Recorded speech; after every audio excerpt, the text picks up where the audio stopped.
Hi you guys, my name is Walida Sharif. For those of you all who are here for the very first time, I am a mindset and personal finance coach, and today I want to talk to you about how to maximize your stimulus check. So with personal finance, everyone has different needs, and so I don't want to put everybody into the same category. So what I'm going to do is try to break this video down into simple steps, so depending on where you are in your financial journey, you can take this piece of advice or you cannot, but it's what I would do if I had a stimulus check in each of these situations. So first things first, if you are unemployed and everyone in your household depends on you for income, meaning there is no other streams of income coming in and you don't have a way immediately to make more money, I recommend that you take this money and you pay down all of your needs, and that is your rent and mortgage being the priority. Please do not postpone that payment, because although they cannot evict you, whenever the ban is lifted, you will still be accountable to pay that money back. So I would hate for you to have all of this money due all at once, as opposed to, while you can right now, pay a little bit at a time. Even if you cannot pay the full amount, talk to your landlord or your lender and let them know your situation. Try to put something down, so whenever the ban is lifted, you're not paying astronomically large amounts of money when you could have paid less money over time. After you pay your rent and mortgage, you want to take care of your water and your sewage bills. Please do not let these get disconnected. Your sewages aren't backed up, because then bacteria and things can get into the air and it can cause you to become sick. So make sure you pay your rent and mortgage, make sure you pay your water and sewage bills. The other bill that you want to make sure you pay with this money, if you have any left, is your electric and or your gas bill. So if you have money, say your rent is $600 and you have your you paid for your water and sewage, which usually is about $20-30, and your energy bill. If you still have some money left over, the next thing you want to make sure you do is you want to make sure you pay for your food and water.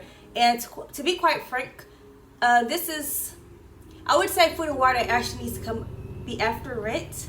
But if you want to put it into this order that I'm talking about, fine. But this is not an actual order that you have to follow. But rent and mortgage is number one. Food and water. You want to make sure you have enough food and water to at least last you 2 weeks. It is ideal to have 3 months worth. But what I don't want you to do is I don't want you to go out there and hoard food and water, because then families who are in need of food and water won't have any. I know most stores now have put limits on how much you can get, so please keep that in mind. If you have to, go once a week or every other day to stock up until you are fully stocked for about a month to 3 months. But please don't try to gather all of that within one gathering at the store, because you need to really look out for other people. So that is for people who are unemployed with no streams of income.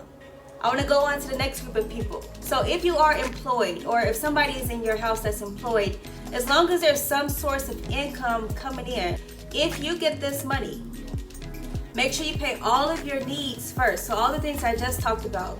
But you also want to then go into your other bills, such as your home, your renter's insurance.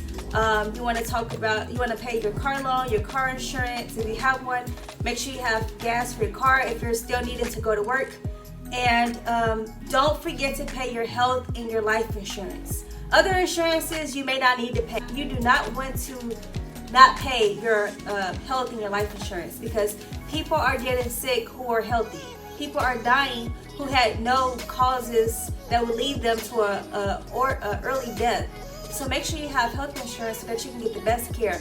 And also make sure you keep paying your life insurance. And if you don't have life insurance, make sure you invest in some, because it is getting to the point now where people of all ages are dying, and you don't know, and I don't know, when our day is coming. So you want to be prepared, and make sure your family, who's already probably in a financial crunch, aren't put out under the bridge because they don't have any way to take care of themselves. So make sure you pay for your health and your life insurance. I have a tip though for those who have renters and home insurance. Go ahead with this money. If you have all those things taken care of, go ahead and try to pay the full year for your home and your renter's insurance. I know renter's insurance is a little bit less than home insurance, so it's probably easier for renters.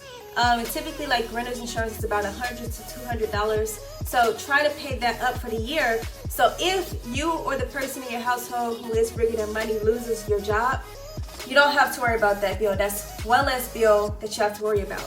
So that's the goal for this group of people, is try to eliminate bills. So if you were to lose your job, you would have some type of money. You don't have to worry about certain bills. If you have a car loan, you can ask to have that payment deferred. If you need it. If you don't need it, I would say wait to worst case scenario to see if you can get it deferred. But if you have to have it just so that you can meet those other basic needs, see if you can get your car loan deferred. If you have car insurance, most car insurances are emailing you to let you know what they're doing for their customers, but I would also call to let them know that, hey, I'm not driving to work. If you're no longer driving to work, if you're working from home, let them know that you're not driving to work, because typically they base your premiums on how much you're driving, and most of the country right now are not driving many places besides the grocery store and maybe like to grab something from the local restaurants. So call them, because they may be able to lower your premium. If they are able to lower your premium to an affordable cost, try to pay that up for 6 months to the year. So again, that's one less bill you'll have to worry about. But if you were to be told that you are going to lose your job, if you have done all of those things, and so say like all of that, you've already done that before you got in this video. You've already paid all your bills up. You have your needs all taken care of. Look at all of your wants. Are you paying subscriptions that you're not using? Or are you paying for subscriptions that aren't really serving your purpose? See which ones you can cancel, because usually they're month to month, so you're not going to get penalized. See which ones you can cancel so that you can take that money and allocate it to other areas. Because what you'll want to do next is get you at least $1,000 for emergency fund. You want to get more money than that over time, but we need to at least start with $1,000, because right before 2 months ago, people were living their best lives. Nobody really thought that that $1,000 would ever come to hand.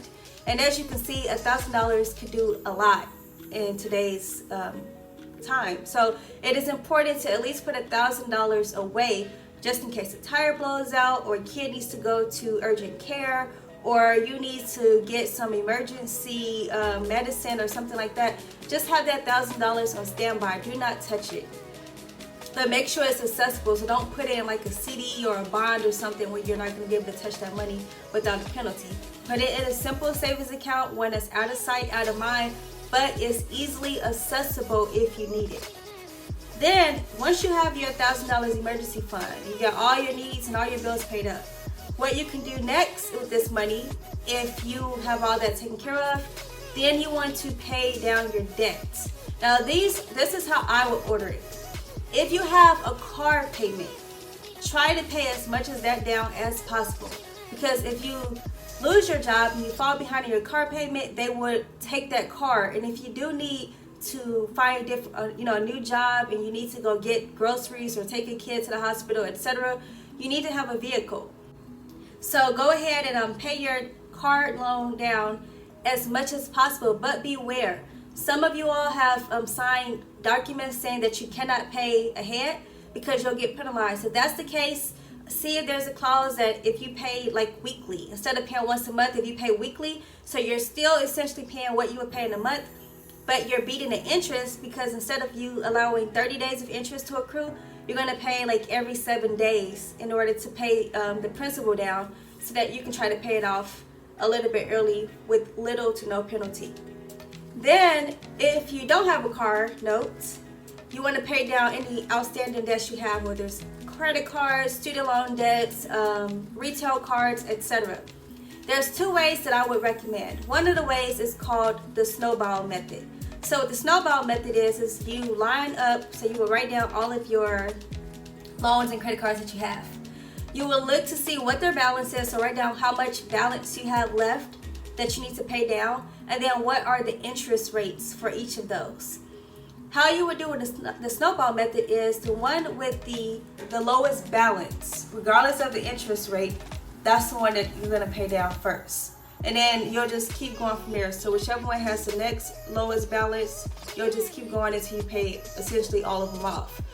The reverse is the avalanche, meaning this one you're going to look at the interest rates, and you'll start by looking at which one has the highest interest rate, regardless of how much the balance is. How much is the interest rate? Because a student loan, as opposed to a credit cards interest rates are way higher. So if you have a credit card and a student loan, I wouldn't try to pay that student loan off first.